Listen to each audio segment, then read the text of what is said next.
Hello guys, কি অবস্থা সবার? আশা করি সবাই ভালো আছো। আজকে আমরা এক্সপ্লেন করতে চলেছি 2007 সালে মুক্তি পাওয়া আই এম লেজেন্ড মুভিটি, যার আইএমডিবি রেট 7.2 আউট অফ 10। আজকে আমরা এমন একটি মুভি সম্পর্কে জানতে চলেছি যেখানে ক্যান্সারের ওষুধ বানাতে গিয়ে উল্টো ভুলে ভুলে একটি ভাইরাস ছড়িয়ে পড়ে, আর এই ভাইরাসের ফলে মানুষ জম্বিতে রূপান্তরিত হয়। তবে এই জম্বিগুলো পুরোপুরি আলাদা, কারণ তাদের স্কিন অনেক পাতলা হয়ে যায়, যার জন্য তারা দিনের বেলা বাইরে বের হতে পারে না।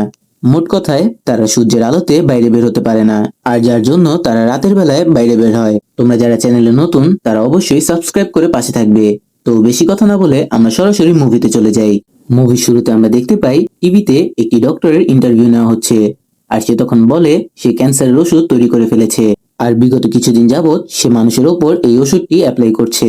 আর তার ওষুধটি এমন একটি ওষুধ যেটি মানুষের ভিতরে যেয়ে তার ক্যান্সারের যে সেলগুলো রয়েছে সেগুলোকে ধ্বংস করে দেয়, আর নতুন করে সেল জন্ম নেয়াতে সাহায্য করে। আর তাদের মধ্যে প্রত্যেকেই এখন সুস্থ রয়েছে।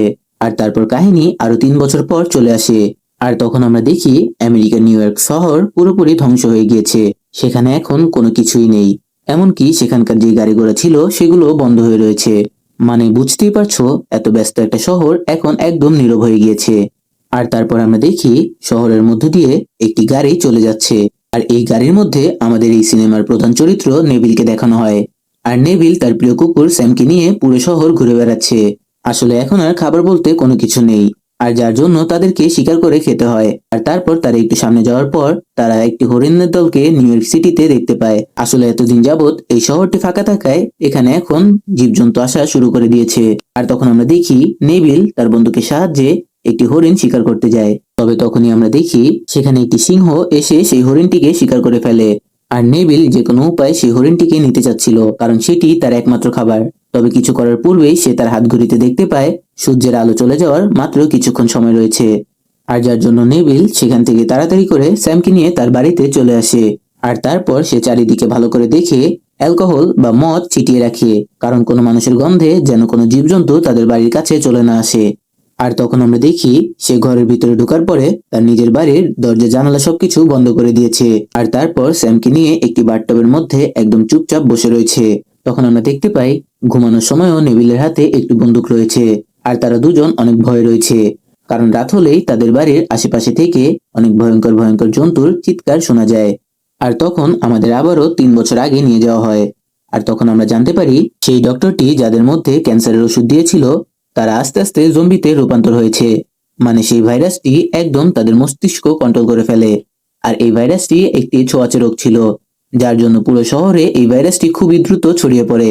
আর এই ভাইরাসে যারা আক্রান্ত হয়েছে তাদের নাম দেয়া হয়েছে ডার্ক স্নিকার্স। আর তখন আমরা আরো জানতে পারি এই ভাইরাসের কারণে যারা জম্বিতে রূপান্তর হয়েছে তাদের শরীরের চামড়া অনেক পাতলা, যার জন্য তারা দিনের বেলা বাইরে বের হতে পারে না, আর যার জন্য তারা সবসময় অন্ধকারে লুকিয়ে থাকে, আর রাত হলেই তারা মানুষের উপর আক্রমণ করে।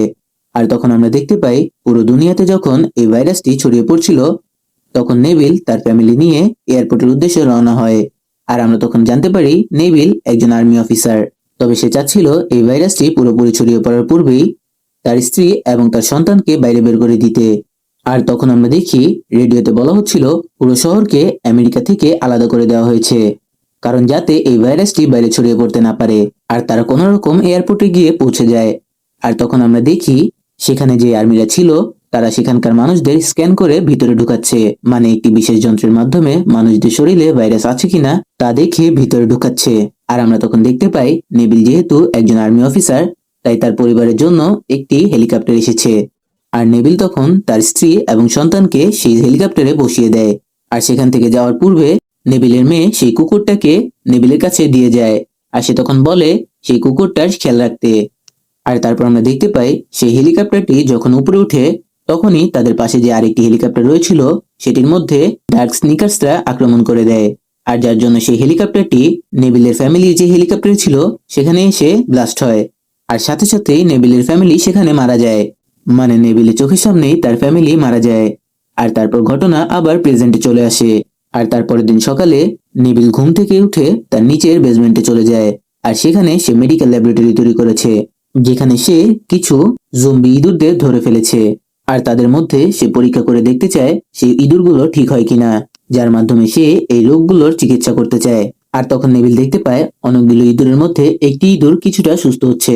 আর তখন নেবিল ভাবতে থাকে এই ওষুধের মাধ্যমে হয়তোবা বাকি ডার্ক স্নিকার্সদের ঠিক করা যাবে। আর তারপর আমরা দেখি নেবিল স্যামকে নিয়ে পাশের একটি মলে চলে আসে। আর সেখানে আমরা দেখি সেখানে বেশ কিছু পুতুল রাখা ছিল। আর নেবিল প্রতিদিন সেই দোকানে যায় আর সেখানে থাকা পুতুলদের সাথে কথা বলে। মানে এতদিন নেবিল একা থাকতে থাকতে এখন কিছুটা মানসিক সমস্যা হয়ে গিয়েছে। আর তার সাথে সাথে নেবিল প্রতিদিন দুপুরে রেডিওতে একটি পডকাস্ট করত। আর তখন সে রেডিওতে বলতো সে হচ্ছে লেফটেন্যান্ট ডক্টর নেবিল। আর এই পুরো শহরে সে শুধুমাত্র একাই বেঁচে রয়েছে। আর আমার মতো যদি কেউ বেঁচে থাকো তাহলে এই বন্দরের সামনে বেলা 1টার মধ্যে চলে আসবে। আমি প্রতিদিন একটা সময় এখানেই থাকি। আর তোমরা যারা বেঁচে রয়েছো তাদেরকে খাবার এবং থাকার জায়গা আমি দিতে পারবো। এমনকি এই ভাইরাস থেকে বাঁচার সুরক্ষাও আমি দিতে পারবো। আর তারপর তারা যখন একটি জায়গায় বসেছিল তখন আমরা দেখতে পাই তার কুকুর স্যাম কিছু একটা দেখে সেখানে দৌড় দেয়। আর নেবিলও তখন তার পিছু পিছু যেতে থাকে। আর আমরা দেখি স্যাম একটি পরিত্যক্ত অন্ধকার বাড়িতে চলে যায়। তবে নেবিল সেই বিল্ডিং এর ভিতরে যেতে ভয় পাচ্ছিল, কারণ ডার্ক স্নিকার্সরা সেখানেই থাকে। মানে দিনের বেলা যেহেতু তারা বের হতে পারে না, তাই তারা এরকম অন্ধকার বিল্ডিং এ লুকিয়ে থাকে। আর যেহেতু নেবিলের এখন আর কিছু করার নেই, তাই সে স্যামকে বাঁচানোর জন্য ভিতরে চলে যায়। আর সে একটি সময় স্যামকে একটি টেবিলের নিচে ভয়াত্মক অবস্থায় দেখতে পায়। আর তখনই নেবিল খেয়াল করে একটি ডার্ক স্নিকার্স তার দিকে ছুটে আসছে। আর তখন সে যান বাঁচানোর জন্য সেই ডার্ক স্নিকার্সের উপর গুলি করে ফেলে। আর যার জন্য অনেক শব্দ সৃষ্টি হয়। আর সেখানে থাকা অন্যান্য ডার্ক স্নিকার্সরা জেগে যায় আর তাদের পিছু করতে শুরু করে। আর ওই মুহূর্তে নেবিল স্যামকে নিয়ে পালাতে শুরু করে। আর তখন নেবিল আর স্যাম অল্পের জন্য রোদের মধ্যে চলে আসতে পারে। আর তখন আমরা দেখি তাদের পিছু পিছু যে ডার্ক স্নিকার্সরা ছিল তারাও তাদেরকে ধরার জন্য লাফ দেয়। আর তার জন্য তারাও আলোতে চলে আসে। আর তখন আমরা দেখি তারা জ্বলতে শুরু করে। মানে তাদের চামড়াটা এতটাই পাতলা যে তারা আলো সহ্য করতে পারে না। আর তারপর নেবিল যেহেতু জানতে পেরেছে এই বিল্ডিং এর ভিতরে ডার্ক স্নিকার্সরা রয়েছে, তাই সে সেখানে একটি ফাঁদ তৈরি করে যাতে সে একজন ডার্ক স্নিকার্সকে ধরে তার উপর এক্সপেরিমেন্ট করতে পারে। আর তখনই আমরা দেখি একটি ডার্ক স্নিকার্স তার জালে আটকা পড়ে যায়। আর তখন আমরা দেখি ভিতর থেকে অন্য একটি ডার্ক স্নিকার্স অনেক জোরে চিৎকার করতে থাকে। আর তখন আমরা বুঝতে পারি নেবিল যে মেয়ে ডার্ক স্নিকার্সকে ধরেছে তার সাথে এই ছেলেটির হয়তোবা কোনো সম্পর্ক রয়েছে। তবে নেবিল সেটি দেখেও পাত্তা দেয় না। আর সেই মেয়ে ডার্ক স্নিকার্সকে তার ল্যাবে নিয়ে চলে আসে। আর তারপর নেবিল সেই ওষুধটা সেই মেয়েটির উপরে অ্যাপ্লাই করে, যে ওষুধটা সকালবেলা একটি ইঁদুরের উপর অ্যাপ্লাই করেছিল। আর সেই ইঁদুরটা কিছুটা সুস্থ হয়েছিল। আর তখন আমরা দেখি সেই ডার্ক স্নিকার্সটা কিছুটা সুস্থ হতে নেয়। তবে হঠাৎ করেই সেই ওষুধটি কাজ করা বন্ধ করে দেয়। মানে সেই মেয়েটি কোমায় চলে যায়। আর এটি দেখে নেবিল প্রচন্ড হতাশ হয়ে যায়। আর তারপরের দিন নেবিল আবারও স্যামকে নিয়ে বের হয়ে পড়ে। তবে সে এইবার রাস্তার মধ্যে কিছু পুতুল দাঁড়িয়ে থাকতে দেখে, মানে সে যাদের সাথে কথা বলতো। আর সে তখন ভাবতে থাকে এই পুতুলগুলো একা একা কি করে এখানে আসলো। আর এটি দেখে নেবিল প্রচন্ড ঘাবড়ে যায়, কারণ মানুষ ছাড়া কোনোভাবেই এই পুতুলগুলো বাইরে আনা যাবে না।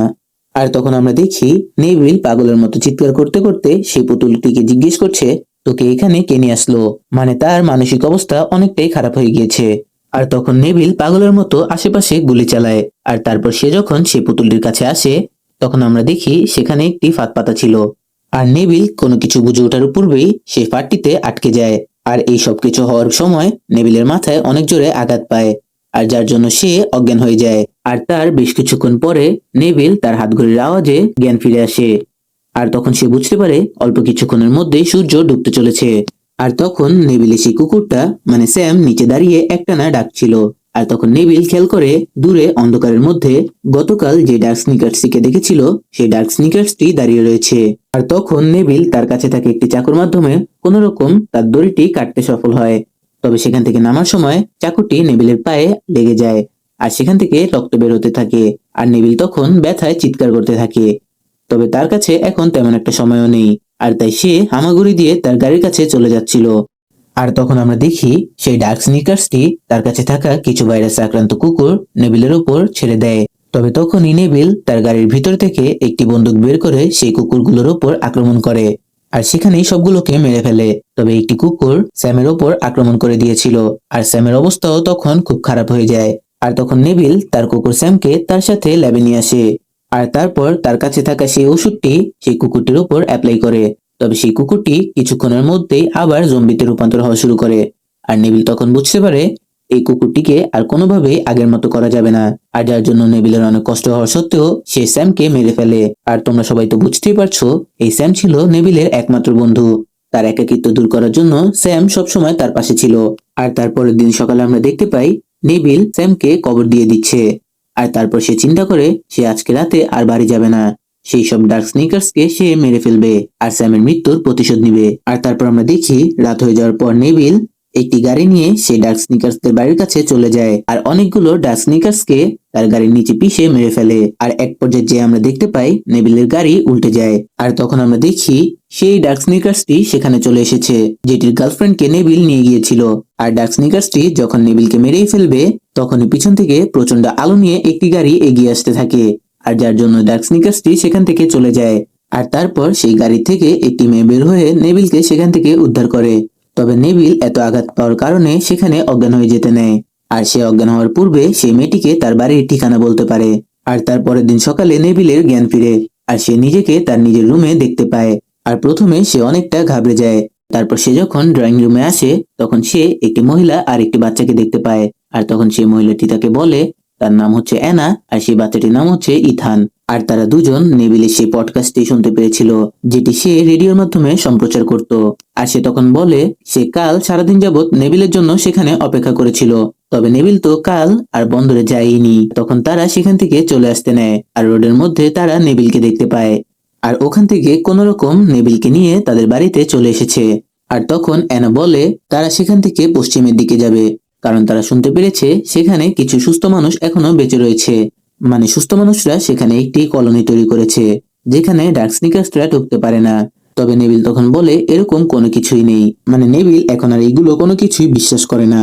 আর তখন অ্যানা তাকে বলে তারা যদি সকালবেলা এখান থেকে রওনা দেয় তাহলে সন্ধ্যা হওয়ার পূর্বেই তারা সেখানে পৌঁছে যাবে। আর তারপর আমরা দেখি নেভিল যখন অ্যানার সাথে কথা বলছিল তখন বাইরে থেকে অনেক আওয়াজ হচ্ছিল। আর নেভিল যখন জানালা দিয়ে বাইরে দেখে তখন সে দেখে অনেকগুলো ডার্ক স্নিকার্স তাদের বাড়ির বাইরে চলে এসেছে। আর নেভিল এটি দেখে প্রচন্ড ভয় পেয়ে যায়। আর তখন আমরা দেখি নেভিলের বাড়ির বাইরে অনেকগুলো মাইন বসানো ছিল আর সেগুলো সে সময় ব্লাস্ট হয়ে যায়। তবে ডার্ক স্নিকার্সদের সংখ্যা অনেক বেশি হয়, তাতেও কোনো একটা লাভ হয় না। আর কিছুক্ষণের মধ্যেই সেই ডার্ক স্নিকার্স গুলো তাদের রুমে চলে আসে। আর তাদের হাত থেকে বাঁচার জন্য নেভিল অ্যানাকে আর তার ছেলেকে নিয়ে নিচে ল্যাবের মধ্যে চলে আসে। আর ল্যাবের মধ্যে অনেক মোটা আর শক্ত একটি কাচের দেয়াল ছিল। আর তারা ভিতরে এসে সেই কাচের দরজাটি লাগিয়ে দেয়। আর তখন নেভিল খেয়াল করে সে যে ডার্ক স্নিকার্সের ওপর তার ওষুধটি অ্যাপ্লাই করেছিল সেটি ধীরে ধীরে সুস্থ হচ্ছে। আর তখন আমরা দেখি সেই ডার্ক স্নিকার্স গুলো তাদের ল্যাবে চলে আসে। আর তাদের মধ্যে থাকে সেই লিডার ডার্ক স্নিকার্সটি, যেটি নেভিলকে এতদিন মারতে চেয়েছিল, সেটি জোরে জোরে কাচের দেয়ালে আঘাত করতে থাকে। আর তখন নেভিল জোরে জোরে ভিতর থেকে বলতে শুরু করে তোমাদের যদি একটুও জ্ঞান থাকে তাহলে তোমরা শান্ত হয়ে যাও, আমি এই রোগের ওষুধটি বের করে ফেলেছি, তোমাদের সবাইকেই সুস্থ করতে পারবো। তবে তখন আমরা দেখি সেখানে থাকা কেউই তাদের কথা শুনছিল না। আর এত জোরে জোরে কাচের দরজাটি ধাক্কা দেওয়ার কারণে সেটি ফাটল ধরেছে। আর তখন আমরা দেখি নেভিলের কোনো কিছু করার না থাকায় সে তার কাছে থাকা বন্দুকটি নিচে ফেলে দেয়। আর তারপর সেই কাচের দরজাটি খুলে ফেলে। আর তখন সে যে ডার্ক স্নিকার্সের ওপর তার মেডিসিনটি অ্যাপ্লাই করেছিল সেটিকে তাদের কাছে ফিরিয়ে দেয়। তবে আমরা দেখি সেখানে থাকা অন্যান্য ডার্ক স্নিকার্সরা নেভিলের উপর আক্রমণ করতে চায়। আর তখনই সেই লিডার ডার্ক স্নিকার্সটি সকলকে চিৎকার করে থামিয়ে দেয়, মানে তাদেরকে আক্রমণ করতে নিষেধ করে দেয়।